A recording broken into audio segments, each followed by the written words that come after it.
As y'all have heard me say before, the most important part of planning any adventure are the snacks. And if you're looking for a delicious and nutritious snack that packs a real protein punch, crack into a good source of protein with tasty, healthy, wonderful pistachios. Each 1 ounce serving of wonderful pistachios contains 6 grams of protein, giving you over 10% of your daily value in that one serving. It's one of the highest protein nuts out there. And that's not all. Pistachios are also known for the fiber and better for you unsaturated fats, which may help keep you feeling fuller longer. Best part, wonderful pistachios come in a variety of flavors and sizes. Perfect for enjoying with your family and friends or taking them with you on your summer adventures for those snacks we're talking about. So whether you're dropping off the kiddos or running between meetings or about to climb a mountain, fuel up with a healthy and tasty snack. Wonderful Pistachios will be your new go-to. You can check them out at wonderfulpistachios.com and learn more about how these little green wonders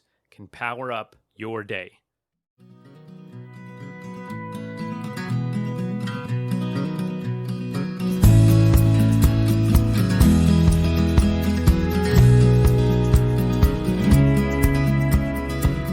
Hey folks, welcome to the Adventure Sports Podcast. I'm your host, Mason Gravely. Today's episode is pretty cool because we are talking to a fellow podcaster, Tina Muir. Tina is the host of Running for Real. It's a running podcast, really big audience, great show. It's been going for a while. Tina herself is a former British pro runner, community builder, of course, podcaster, now author. She wrote a book called she co-wrote a book with actually another Adventure Sports Podcast alumni, Zoe Rom, and the book is called Becoming a Sustainable Runner, which is out now. And we're going to expand on that idea and introduce the idea as becoming a sustainable adventurer, because all the lessons that apply to being a sustainable runner also apply to being an adventurer. And by the way, I met Tina last year at the Outdoor Media Summit back in October. So almost a year ago now in Lake Tahoe. And it was right after a week of backpacking in Yosemite, and it was awesome. It was just absolutely fantastic. And so we're talking about sustainability. And the reason is, here in the adventure world, we see so many folks that are doing these cool challenges, but they're huge and taxing, like polar exploration, or they're flying to 10 countries in 10 days to run 10 marathons or something. And those are really cool. They're amazing. But so many of these adventures don't consider maybe just the environmental impact and the waste that it contributes to the world. And so we're talking about how to plan your adventures in a way that isn't, just so wasteful, basically.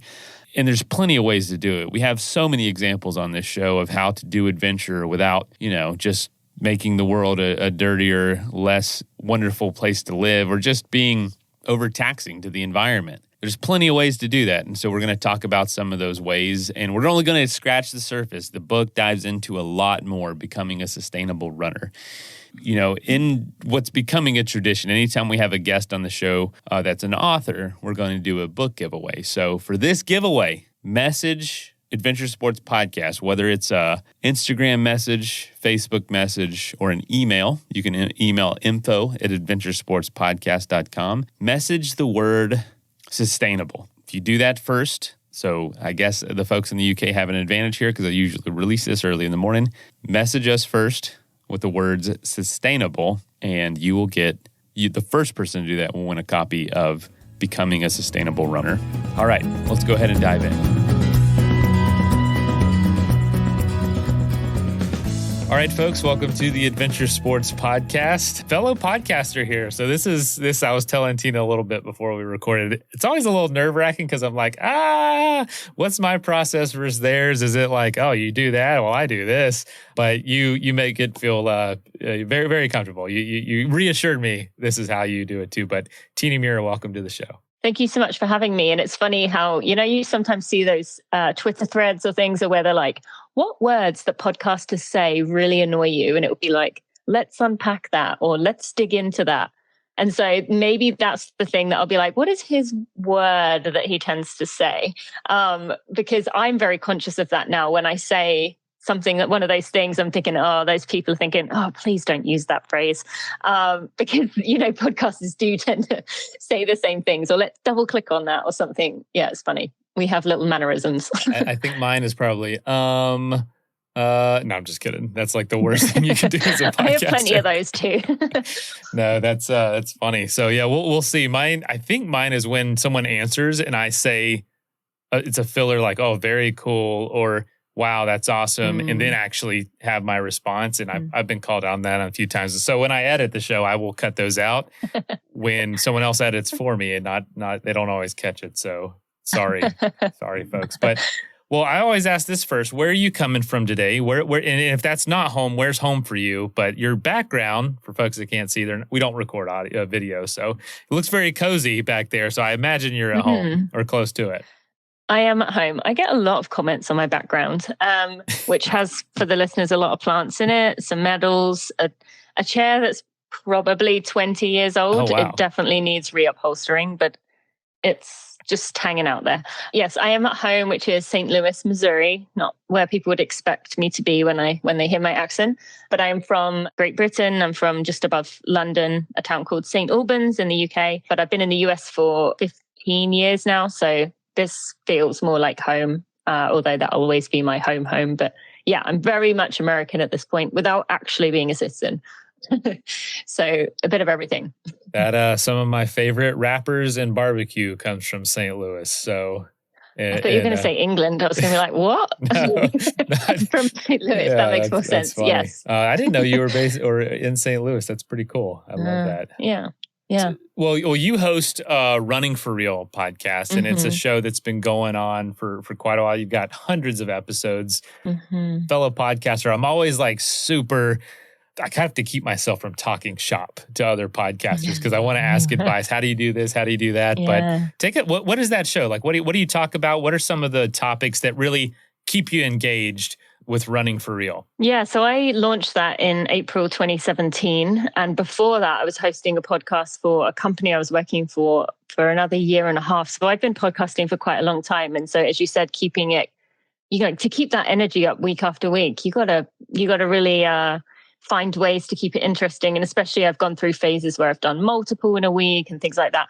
It really has evolved over time. There wasn't many running podcasts around, or podcasts around in general. And so it was very much interviewing elite runners, maybe interviewing scientists or dietitians. It was all about what can help runners get better at what they do. Now I've morphed even away from runners in some aspects to move more on the social justice, but also just kind of like humanity piece of it. So I don't actually, for most people, I will ask them about their sport or their running, but I actually am more interested in getting to know the person underneath. So who they are, what made them who they are, and getting a lot deeper. So now it's a lot more conversations about what they're up to. There's a lot of focus on community. I am fascinated and in love with learning about people who have built communities. My favorite story that I share often is these two guys in Detroit, from East and West Detroit, who came together to make a running club.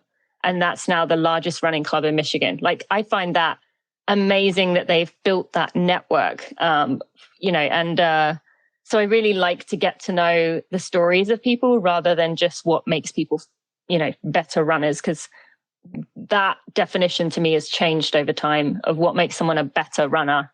For me, that means a healthy mindset around the sport, not necessarily the fastest you can be. How has your audience kind of accepted that change? Have they changed with you? Because I feel like that's not always, but I feel like that's a sign of maturity.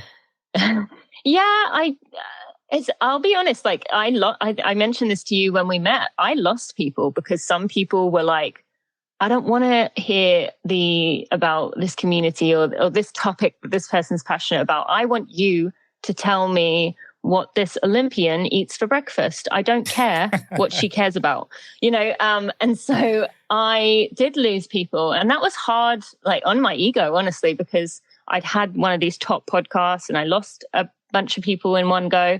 But the people that remained are like fiercely loyal, and they do things and they care, and they are trying to just evolve themselves constantly. And So I had to ask myself, what kind of people do I want to surround myself with? I'd like to surround myself with people who believe in growth, not people who are like, who have to keep things exactly as they are right now.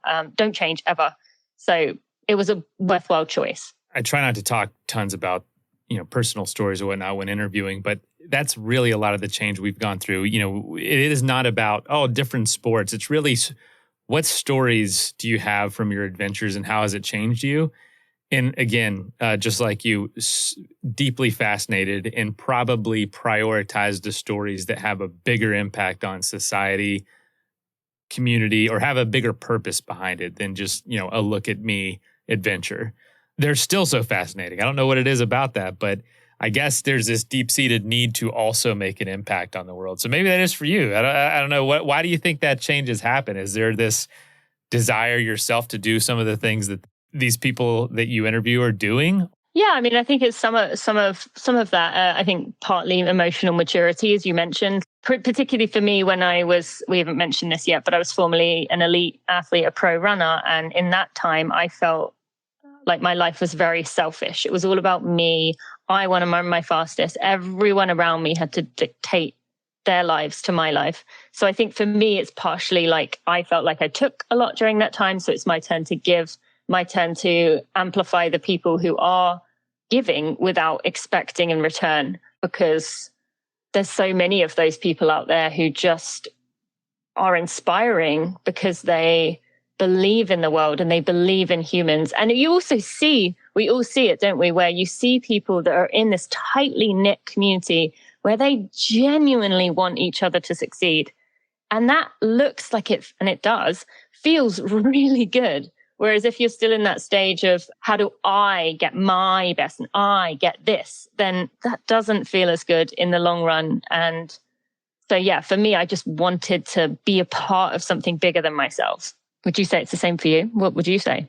I'm going to flip it on you as a podcaster. Every time I interview another host, it's like you can't help but host. Hosts are going to host. They're going to ask questions. Interviewers are going to interview. Yeah, definitely. It's finding purpose in this life. I feel like adventure is like a small little life in itself. It's like a microcosm of life itself. The highs, the lows, the joys, the hard times, all that, and doing it for a bigger reason is so. Something about that just feels so right. And I love to give folks that spotlight. And yeah, you live a little bit vicariously through your guests. You learn a lot through them. And you hope to take some of that and make an impact on the world too. So yeah. I want to maybe add one more point that I think is important for listeners to hear. And that is like when I'm sure you interview a lot of high level people, and it's quite hard. And I say this having myself been one, it's quite hard for the average person to connect, to resonate with a high level athlete of any kind, because their talent takes them such a long way. And it's like, well, I could never do that, no matter how hard I tried.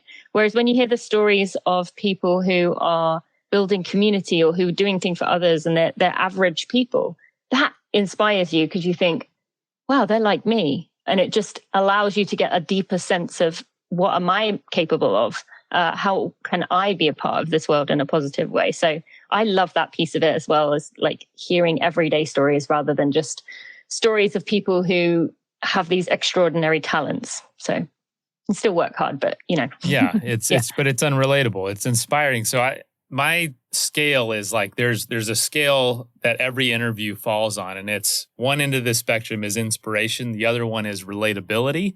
There's some that are just way over on inspiration, like someone who breaks a world record or climbs fastest known time or something. I'll never do that. It is crazy to hear about some of these stories, but zero relatability.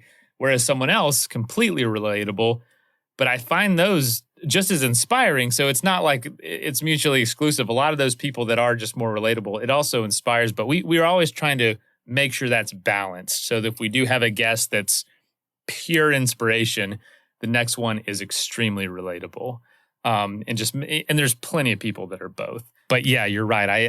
I love having those guests that I feel like are an untold story or an underrepresented story that you're like, this is amazing. This is one of the coolest stories I've ever heard. Have you ever had it? What's a guest that you just maybe couldn't believe you got on, or you've had some big names on the show over the years. Anyone that stands out is just really impactful. For me, it changes, depends on what I'm thinking about that day, who I've talked to recently, but there are a few highlights that I love. How about you? Who stands out as like, I can't believe I got is different to the answer of which one has impacted me. Because as you said, that very much changes. The one I was most proud of, I couldn't believe I got, was Malcolm Gladwell. I got to do it in person. And I just remember like looking at him and being like, that's Malcolm Gladwell. That man talking to you right now is Malcolm Gladwell. And being like, no, concentrate, Tina, listen to what he's saying. Yeah, but that's Malcolm Gladwell. Like, so that was definitely one of those moments. But yeah, the other ones, I really feel that changes has grown with me and evolved. And I'm sure your listeners can attest to, the podcaster kind of goes where their heart is at that moment. And where they are in their own journey of life. But I'm trying to think, someone recently who is about to embark on something that I think is really amazing is a guy named Dio Cato. He's from maybe Cape Town, but he lives in London. He is about to run from South Africa to the UK as a story of human migration. Wow. So Cape Town to London. And he is so inspiring to me with what he's about to do and the reason he's doing it. Interviewing him and interviewing his partner, actually. It was another one I did, talking about how hard it is for people doing things like that to have a partner who is left behind for a year while that person does something like that. So yeah, those kind of stick in my mind right now. That sounds like a great guest for this show, honestly. Yeah, so you interviewed pre-adventure, pre-race. Yeah, he did 365 days of running 10K a day, I think it was, for a few years in a row. And then that was when he decided he needed to, do this journey. So I spoke to him while he was doing the everyday running, but now he's doing this massive undertaking, or about to. So yeah. So the training for that was a podcast episode in itself. I mean, yeah. The training for that was newsworthy alone. That's pretty incredible. I think he did 7 days of marathons in a row as one set of his preparation. I don't know what else he did. Yeah, I think he is averaging out a marathon a day. We've had a decent amount of folks who have run across countries or continents, and so fascinating, those stories. We love journeys on this show, long journeys, things that take you out of your world for a decent amount of time, a week or two or month, and those just really, really change you. Yes, absolutely. Even though it's not always, I don't personally get to do them that much right now, this stage of life, but they're very fascinating to hear about and continue talking about. So take us through, audio. Audio is one way of telling a story, and you are embarking on this new journey of written format, written storytelling. What are some of the things that writing draws out that audio doesn't, or vice versa? Did you notice any differences there? It's a really good question. I think the interesting thing for me is that I very much write as I talk, very conversational, very informal, very as if I'm just sitting talking to a friend. However, writing with a co-author who you said has been a previous guest, Zoe Rome, Zoe comes from a world of article writing. That was very interesting, seeing these two totally could not be more different writing styles and trying to find a blend that had one voice throughout. And so I think I really learned a lot about in podcast, in audio, you can kind of get away with long run-on questions, or like I'm doing right now, long run-on answers. But with a book, like Zoe said to me very early on, you have to try and get the point across in as few words as possible. And I found that really hard because that's just not me. But obviously it has to be in some capacity. And so, yeah, that was very different because it involved just trying to be as concise as I possibly could when that's not a skill I actually have. So where did the idea for this book come from? Like, what's the connection there with Zoe, like in the sense of knowing her and then deciding to write a book together? Because, it's a commitment. It's a commitment. It's something to do together. It's a relationship you commit to, which can be scary. Let's take a quick message break and hear from the folks that help make this show possible. Gentlemen, we know first impressions matter. And if you're not taking care of your skin, that's going to be the first thing someone notices and may think that you don't care about your appearance. Show them that you do care and make a great impression with Caldera Lab. Caldera Labs creates high-performance men's skincare products, and the regime leads off the product lineup. A twice-a-day routine to transform your skin. Includes 3 products, the Clean Slate, the Base Layer, and the Good. The Clean Slate to start off the day. It's a face wash to leave your skin feeling refreshed. The Base Layer being a daily moisturizer to hydrate your skin. And the Good is your go-to multifunctional serum at night that helps your skin look tighter and smoother, full of antioxidants to protect your skin. Caldera Lab is a leader in men's skincare, made with only top-tier ingredients and clinical trials that have found 94% of men's skin showing better appearance after using Caldera Lab for a few weeks. And just for our audience, this is the best offer available anywhere. Use the code ASP at calderalab.com and get 20% off right now. 20% off. That's a pretty steep discount at calderalab.com. Use the code ASP and make an unforgettable first impression and lead to the charming words, "You look healthy." So those post-adventure photos look top tier. Beautiful.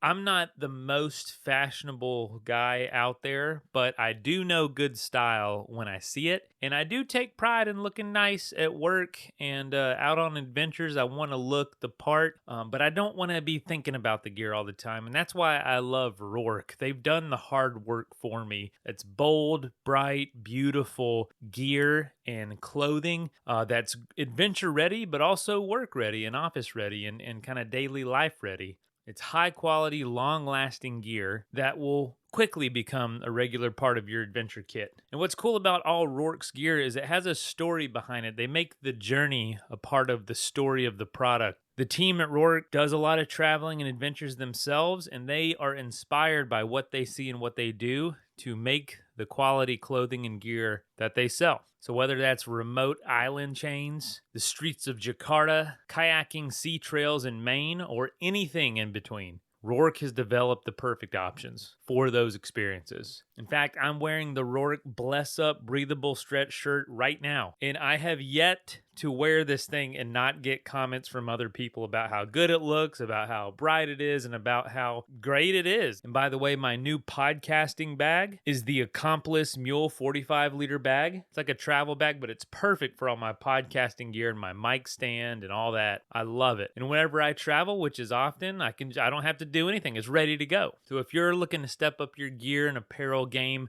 for travel or adventure itself, or just looking good at work but ready to adventure, as listeners of the show, you can get 15% off your first order going to Roark.com and using the code ASP15. That's ROARK.com,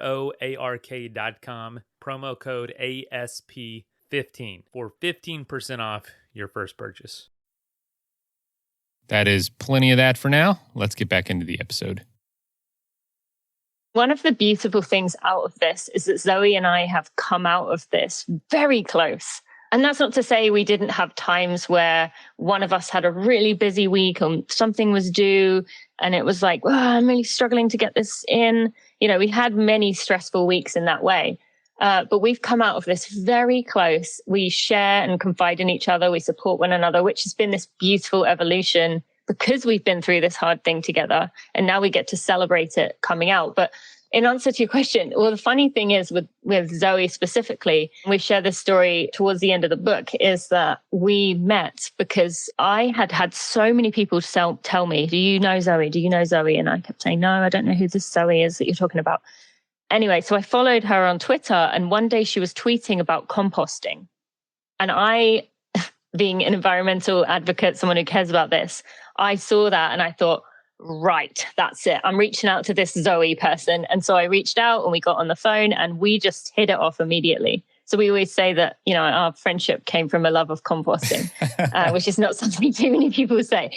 But we, you know, I had been thinking about a book for a while in terms of, again, that journey from elite athlete to now I very much run for joy. So that doesn't mean I don't do hard things. I did my first ultra a month ago, but I do it with just a different mindset. Before, my eyes were, you know, fixed on the floor. I was all about performance. I wasn't enjoying myself. this section of my life is about enjoyment and giving back. I do a lot of running with blind, visually impaired, neurodivergent athletes. So I saw you guided for one of our athletes at Athletic Brewing, Kyle Robidoux. yes, Good friend I of love ours. Kyle. Good friend, Kyle. Yes. Great guy. He mentions Athletic Brewing quite a lot. He is absolutely inspired. Kyle is another beautiful example of someone who inspires me so much. And so I'd always wanted to share this journey that I had been on and talk about the fact that in our world, we're very much painted this message that no pain, no gain. If you're going to do something, you better do it right. Where's your goal? Set your goal, go get your goal. If you fail your goal, do it again. And that wasn't sitting with me. So I had that piece that I was interested in. And then the environmental piece was always a passion of mine. And I really wanted to find a way to make it relatable to people. And this is where it came from, the whole premise of the book. So much of environmentalism and just talking about climate change, people just can't take it because they're made to feel like if you ever fly again, you are a horrible human being. Or if you ever drink out of a plastic water bottle, that is it. You are disgusting. How dare you? And so I wanted to make it more relatable because while environmentalists that we see in media are maybe like throwing paint on things or protesting or calling their senators, the average person is not going to do that. And not only not going to do it, but they're going to back away panicking, thinking that that's what they're going to be told to do. So I thought there has to be a way to bring people in rather than making people feel like I can't be a part of this. I'm just going to pretend it's not happening. So that was the kind of premise behind this, was how can we bring people into the conversation about running, about their own individual pursuits, about community, and then about planet. People did hear the title of the book in the intro, but Becoming a Sustainable Runner. And what you mentioned, the elite background, the lifestyle, the mindset, the toll on your body, it seems like the opposite of sustainability. The environmental toll of just, flying around, using up things. I don't know about you, but I go to some events and I'm like, a mountain of trash was made because we decided to get together today and do this thing. And it's just, it doesn't seem always necessary or sustainable. And that lifestyle just didn't seem that way. So, what are because it's not just environmental, there's like a 3-prong approach to being sustainable. What are those prongs and why 3 and why not? Because my mind immediately goes to environmental sustainability. Yes. Yeah, exactly. I think that's what most people think this is about, but that's actually only a third of the book. And we did it that way to kind of build out to it, because at the end of the day, if you're not taking care of yourself, you can't take care of your community. You can't take care of your planet. If you're not taking care of your community, they're not going to be able to take care of you. The community is not going to take care of the planet. It all interlocks to each other. And so we really wanted to get a point of like, get yourself to a good place first. And then once you can get yourself there and you can get yourself to believe that you don't have to achieve to be valued. You don't have to be going through a divorce and trying to set some kind of big goal to prove your point that you are better off without this person. But at the same time, you're going through so much internal stress that your body is just like melting down and you're trying to do this goal and you're like, why is this not working? Well, of course it's not working. Your nervous system is on fire.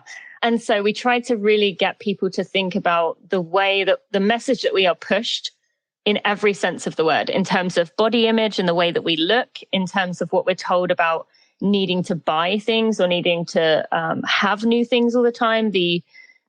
Trying to get people to think about the clickability of one click from Amazon when actually your neighbor next door might have the exact thing you need for that one day that you could borrow off them. So trying to get people to just think a little bit. Same with, as you said about travel, we're not saying don't ever go anywhere, but putting a little stop between the getting out of the airport and the jumping in the Uber.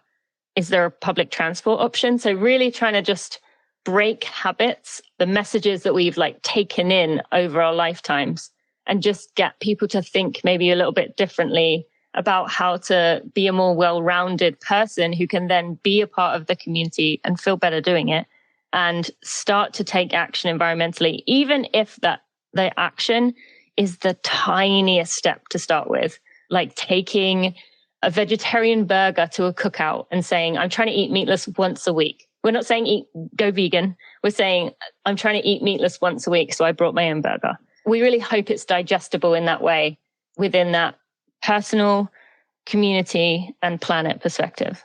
When I started diving in and seeing that 3-prong approach, I thought it was smart because, which obviously y'all thought through this, because it's like, oh, it is more about than just like bashing people. Like it just gets, it's really hard to say, don't travel to that event you've been wanting to go to. But the community aspect was a really interesting piece, because a lot of times the community is the most dysfunctional part of sustainability of these 3 prongs. It is, they're wanting to do the right thing, but they are absolutely toxic towards each other about it. That's not sustainable. And your message falls apart and your movement falls apart. And what you're trying to get done actually doesn't get done. So you met Zoe through a passion for or a love of composting. How far is this idea? What actually came out from when you first started talking about this book? Well, actually, I was offered the opportunity to write the book in the first place, but I knew that I just didn't feel comfortable doing it alone. I knew I needed a voice who was passionate about these topics as well, but someone who had that knowledge and that understanding and just was able to bring it to the whole premise of the book, a more sustainable, well-rounded, like balanced version of what this book could be. And I knew my side was going to be a bit too, if I just did mine, it was going to be too fluffy and it was not going to be full of actual action and here's what you need to do. And Zoe was immediately the person that came to mind for me. As I said, we got on really well. And so I pretty much immediately called her and said, I'd really love to write this with you. And she was like, I'm in. So we definitely jumped into it, but it was absolutely the right decision. And as I said, we balanced each other out perfectly because of our 2 writing styles meeting in the middle. I always love to ask this because there's kind of a trope with adventurers that write books or anybody that does something impressive and then writes a book about it. It's like the book was 10 times harder than the thing we wrote about to write the book, getting it out there. For you, take us through the journey of this experience, because you've never written a book. There's a lot of things you're learning. You are used to producing content through a podcast. How much more challenging or easier, I don't know, was the book versus publishing podcasts on a weekly basis? For me, it was very difficult. I think for Zoe, the hardest part was sitting down and not staring at the blinking cursor. For her, it was that piece of it. For me, I can easily sit down and go and type. For her, then once she actually gets writing, hers is pretty good. It just needs a little bit more personalization from my side. But for me, when it was sent over to the editors, and that's something I didn't know. There is many different editors that go through your book, and there's a development editor, and then storyline editor, and then 2 other editors. I can't even remember what they all are. And so the hard part is in my head when someone edits. I'm so used to with my content. I mean, with my social media, a lot of it is literally hold the camera up, record, type something, go. There's no editing. Same with my podcast does get edited, but not tweaked. It's just the balancing out the levels and things like that. Yeah. So going from that to then the editors would respond with, instead of in my head, it was thinking that they would say, oh, tweak this sentence, or let's add a bit more to this. It was like, this doesn't make any sense, this entire paragraph. Let's move this to chapter 2.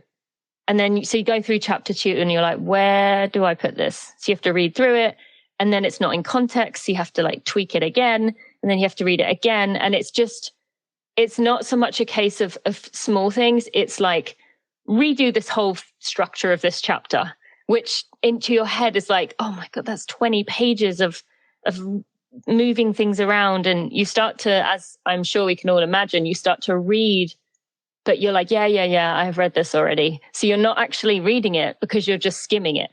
And that's where you miss things. So it was pretty, for my inner critic, it allowed that to be very loud and be like, this is hard, really hard. So yeah, it was tough. I'm sure you weren't an expert on this subject either. You knew the idea, but there was a lot to learn as far as the information itself on what it means to be sustainable in these 3 prongs. After getting to the point of, I don't know if you'd say you're an expert or not, but getting to the point you were new enough to write the book and all you learned through the process, how much more or less achievable is the goal of sustainability to you compared to before you started the book? I want to address the first part of your question, which is, not starting out as an expert. That in itself is hard to overcome because, again, we're very much told in this world that to speak on something, you need to have, for me, an environmental science degree or an environmental journalism. And I don't have those things. So to talk about not being an expert couldn't get further from the truth. I mean, absolutely the truth. But also that was the point of the book for Zoe and I, was saying, you don't have to be perfect at this. And even in periods of writing this book, we were literally not able to do what we were saying. So, for example, talking about spreading yourself too thin. Well, there were some nights that we both went to bed late, got up early, editing or doing things. So we were ignoring our advice. And that's the point with all of this, is like, it's better to be imperfect, but do something than wait for perfection and never get it out there or never change or never do anything. So that was actually the whole premise of the book. In terms of, so you're kind of asking, am I optimistic? Am I hopeful, essentially? I would assume the answer is yes, you're hopeful, but yeah, I'm kind of leading. Is sustainability achievable? Is it more achievable learning more about it? Or is it the more you dig in, it's like, wow, this is way harder, way more involved than I realized? It's definitely way harder, because I think the thing you realize the more you go into this is that we have been made to think that pointing fingers at each other, and this is so relevant to every area of what's going on in our society. We've been told, we've been made to think that pointing fingers at each other, you're wrong, you should be doing this. How dare you? You flew there. Yeah, well, you flew last week. That kind of thing it keeps us yelling at each other rather than looking at the systems. And the example I often use is yogurt. If you wanted to you wanted to eat yogurt and you want to be sustainable, you go to the grocery store, unless you live in maybe, I don't know, Malibu or Austin, Texas. You go to the grocery store and you say, I'm going to get a sustainable yogurt. And you go look at all the options and, narrow it down a bit to the brands that maybe are green or say eco-friendly or whatever. But then you try and find, okay, I don't want plastic. There are maybe one, if you live in those places, but for most of us, there are no options. So you are taking home this plastic tub of yogurt. No matter what you do, you are taking it home. Is that our fault that there's literally not an option to not buy yogurt in a plastic tub? No, that's not our fault. So I think a lot of it was realizing how, as individuals, we have very little control other than being able to talk.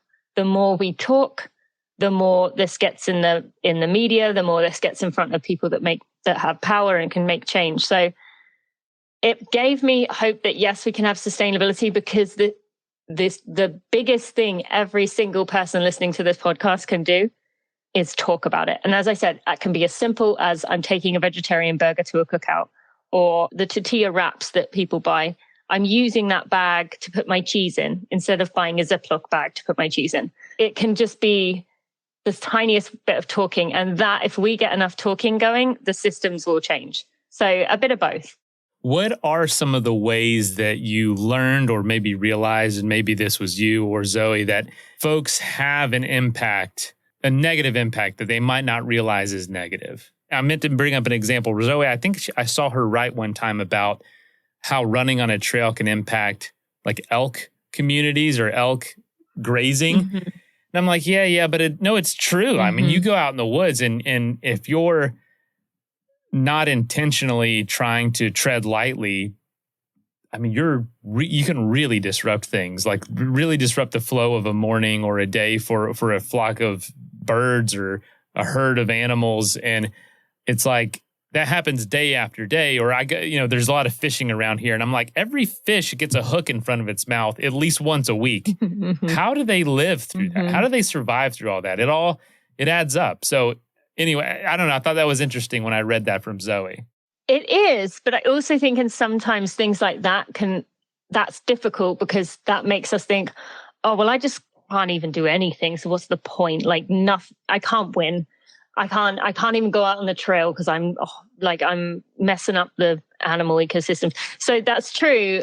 However, I think the biggest thing to focus on is what's brought Zoe and I together in a way is food waste. 30 to 40% of food annually is wasted through the production, through the transportation, through how like us wasting by not finishing it or using it.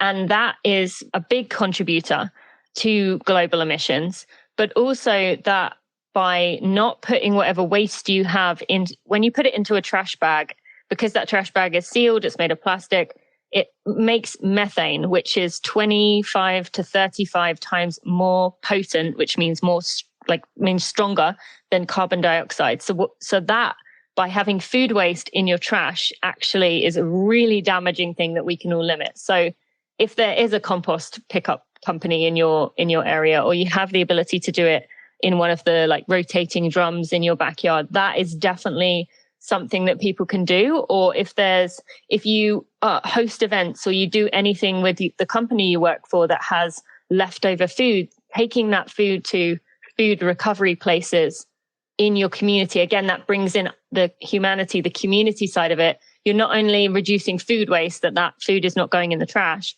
but also you're feeding those who don't have enough food for themselves. You're taking care of your community.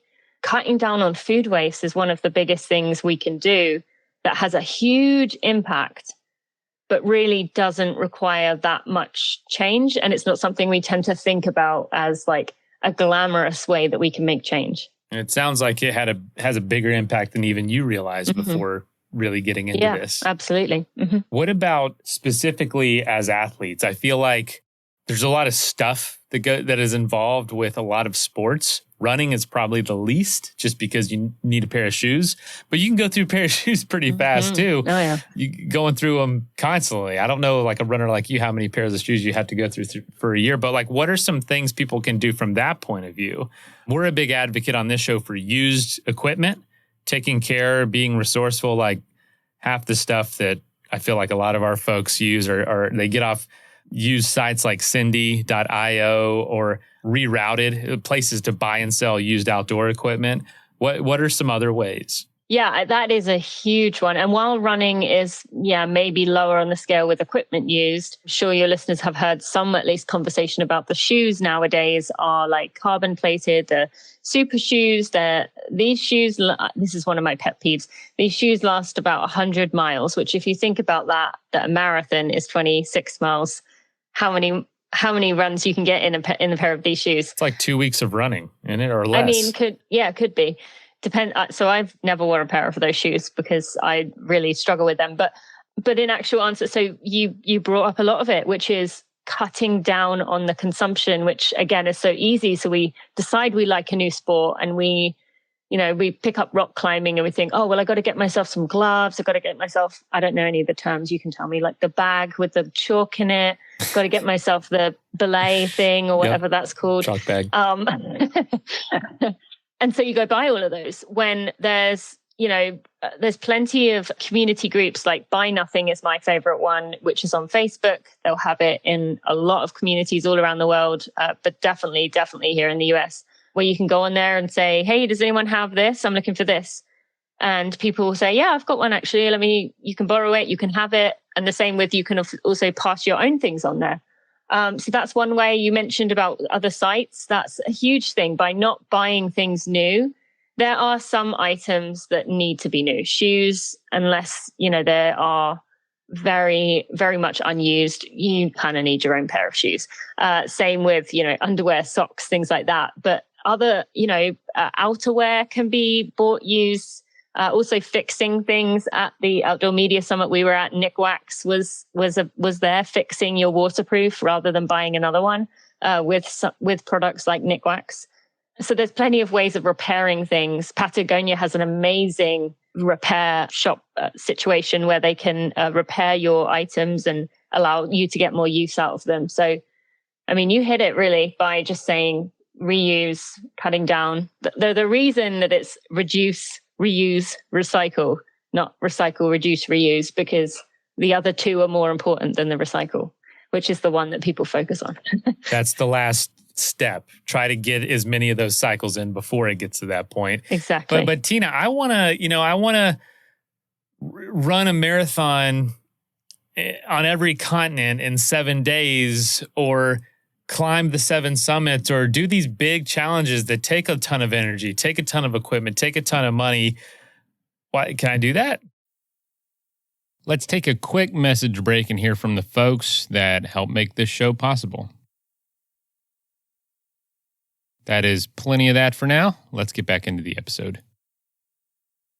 I think I'm going to give an answer different to what people think. Firstly, I would say, do you have to do it within like the 7 days, kind of do it quickly all together, like all these flights all in a row? And I'm very much a fan of using, like, let's say you're going to London and you're going through France. Can you not get out in France and explore France a little bit before you go on to the UK? So now you've kind of box checked France.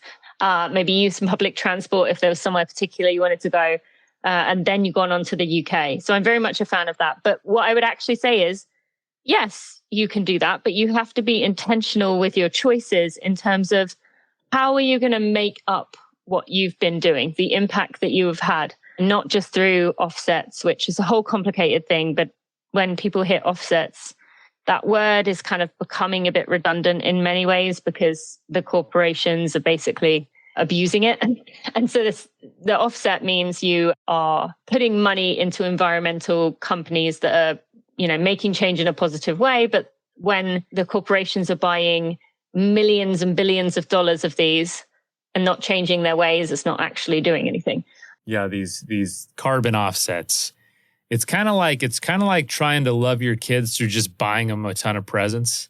Exactly. That's such a good, I'm going to use that. That is a really versus good. actually like parenting them. Yes. That's such a good analogy. It's like, you're trying to make up for lost time. You're the work you're doing, the negative practices versus being there for them. And I think that's what a lot of companies do. That's such a good analogy. Thank you for that. I'm going to use that. No, it's just from experience. Make sure. No, it's not.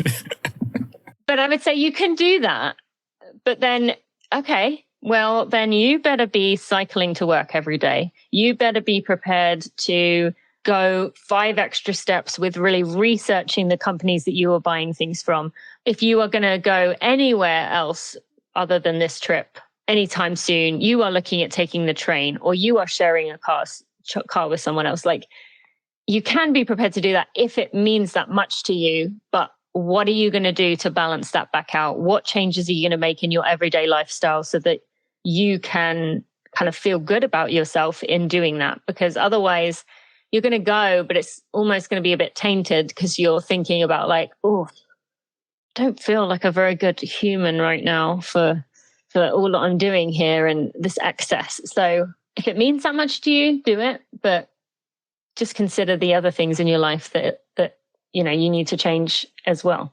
Is there something to be said about getting to the point that you can appreciate less, not glamorous isn't the right word, but less extreme achievements and goals and enjoying the simplicity of life? And kind of, you're talking about that from like an elite point of view, like you were an elite runner, big crowds, huge achievements, television, big gold medals, but that's not sustainable. And it's not sustainable for the planet. But what is sustainable is like really, really enjoying this neighborhood run or being out in this local trail. Like, I don't know, is there something to be said about adventurers or folks, finding more pleasure and more joy from the smaller experiences that are closer to home that anyone can do?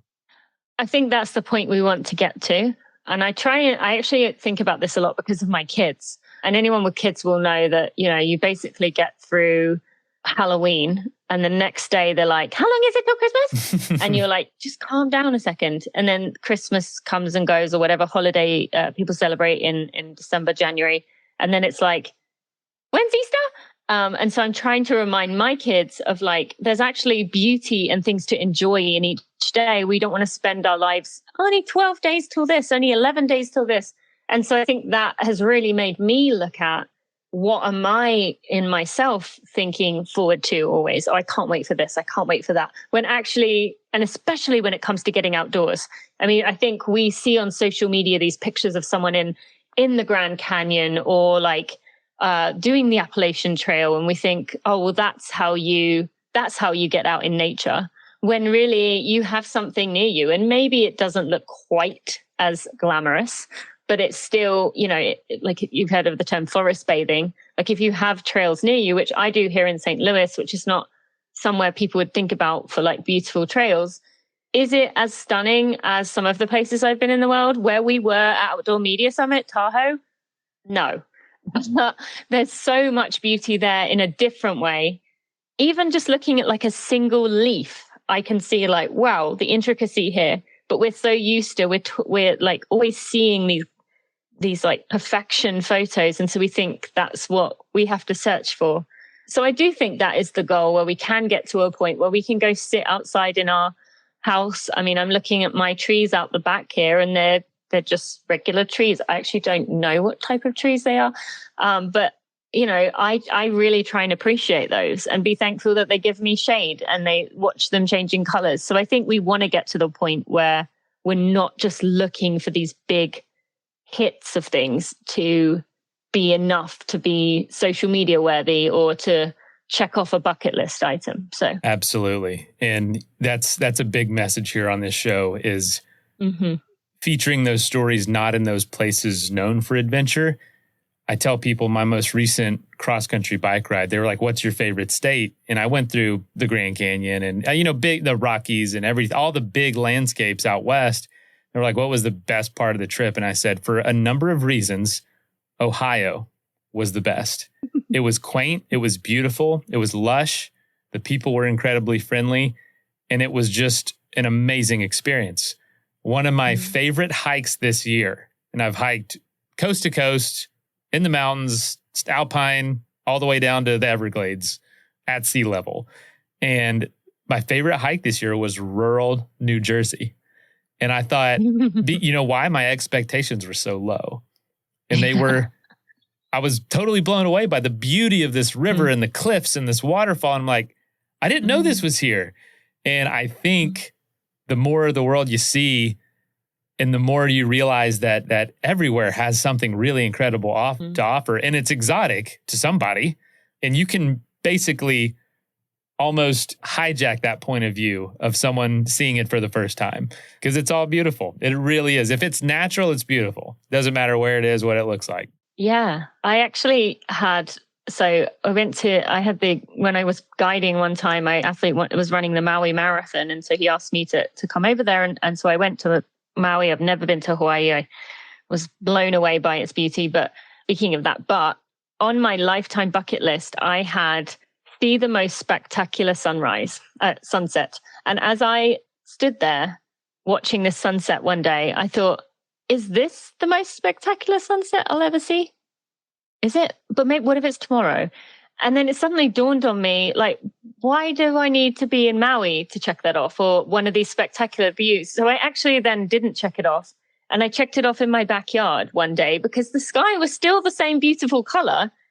It just, and yes, there was some houses and some cables in the view, but it didn't mean the nature part was any less beautiful. And that really dawned on me of like, I would have been forever chasing the most spectacular sunset, when actually every sunset is beautiful and spectacular. And so, yeah, we get so stuck on the best when actually, as you said, there's so much everywhere we go. And it often isn't in places we wouldn't imagine. And I think realizing that any slice of nature is really equal in grandeur, not just equal in mediocrity or, oh, it's, just a tree or just, I had a big guest on a few weeks ago, and they were like, biggest adventure in the world. And they're like, I'm like, what do you do on a day like today when it's press all day long? He goes, I find a tree and I sit under it for 10 minutes. Because that to me is as equal as anything.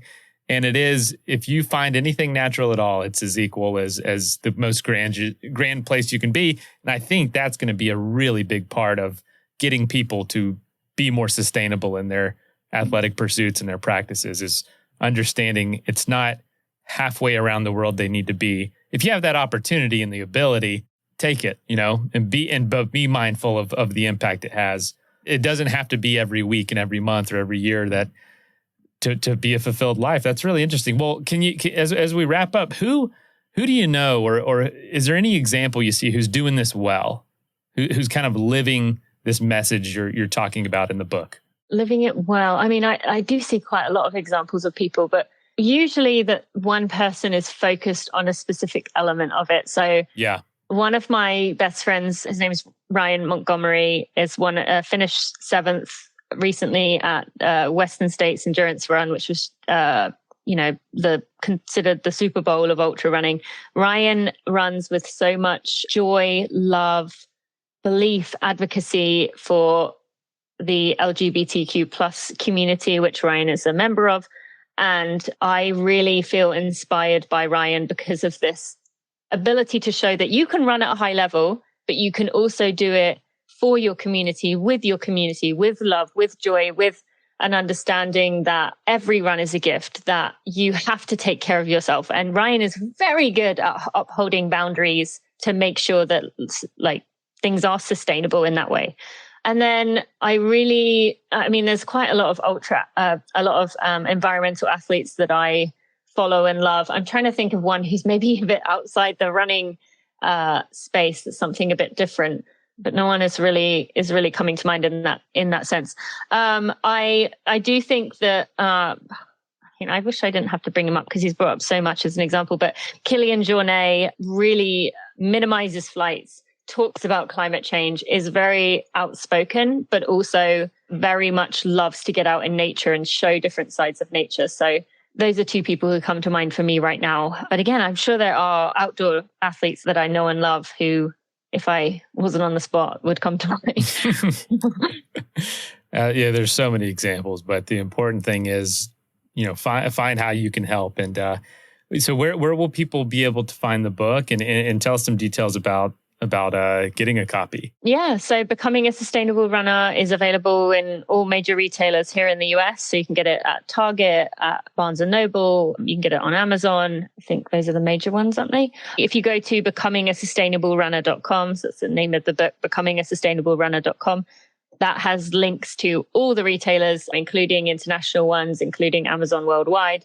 So that's probably the easiest thing to do. We would love for you to get a copy. It's available August 18th and just appreciate the support. So thank you. And quite a raving endorsement by Malcolm Gladwell as well, I saw. So some very influential people found this book very moving. So I'm excited for folks to in our community to give it out. And I think what we'll do is when we release this episode, we'll give away a few copies to listeners. Oh, amazing. Yeah. We typically do that with book releases. And so this will come out right after the book is out. Amazing. Thank you. We'll set up some sort of challenge for folks to win a couple copies of the book. Yeah. So this is important information. So Tina, thank you so much for being on Adventure Sports Podcast. Thank you so much for having me. I love this conversation and appreciate all that you do in our community.